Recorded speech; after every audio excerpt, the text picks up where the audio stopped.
حصريا على يا الجزاير خطري عذب الابيات الجزا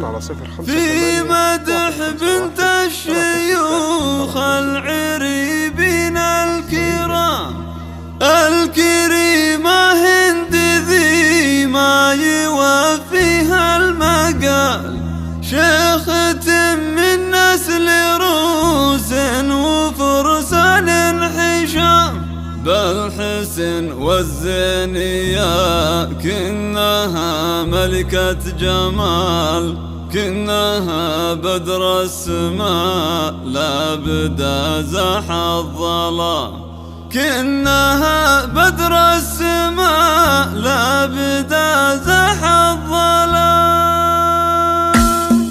يا الجزاير الخطري عذب الابيات الجزال في مدح بنت الشيوخ العريبين الكرام. يا الجزاير الخطري عذب الابيات الجزال في مدح بنت الشيوخ العريبين الكرام، الكريمة هند ذي ما يوفيها المقال، شيخة من نسل روس وفرسان حشام بالحسن والزينية، كنها ملكة جمال، كنها بدر السماء لا بدا زاح الظلام. الحلا والذوق والدين واخلاق ودلال من خصايل هند ذي ما يوصفها الكهال، ذرة بين النزاع ما لها ند ومثال، على الادب متربيه والوقر والاحتشام، بنت شيخ يسبق القول لا قال افتعال، وخلف اللي رقى واعتلى ظهر الغمام، راعي الفزعة صام للبساحة النزال، لا يعن صيته ما بين القبايل والانام، من بني عليها للطيب وسحول الرجال،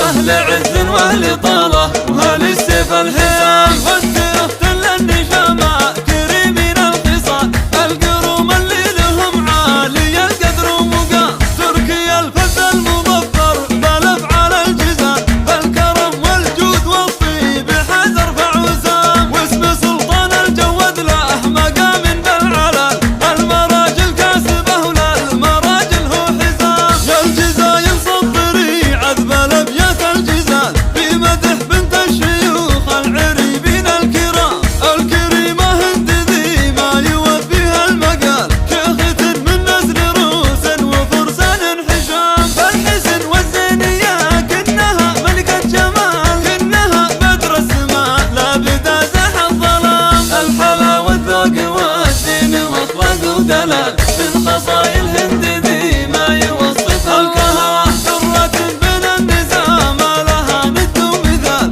على الادب متربيه والوقر والاحتشام، بنت شيخ يسبق القول لا قال افتعال، وخلف اللي رقى واعتلى ظهر الغمام، راعي الفزعة صام للبساحة النزال، لا يعن صيته ما بين القبايل والانام، من بني عليها للطيب وسحول الرجال، اهل عز واهل طاله واهل السيف الحسام، والسيف للنشامة كريمين الخصال، القروم اللي لهم عالي القدر ومقام، تركي الفز المظفر بالافعال الجزال، بالكرم والجود والطيب حزر فعوسام، واسم سلطان الجود له مقام بالعلال، المراجل كاسبه وللمراجل هو حزام، والختام ازكى الصلاة ما طلع ضوء الهلال، عن نبي الله محمد وعليه ازكى السلام، عن نبي الله محمد وعليه ازكى السلام.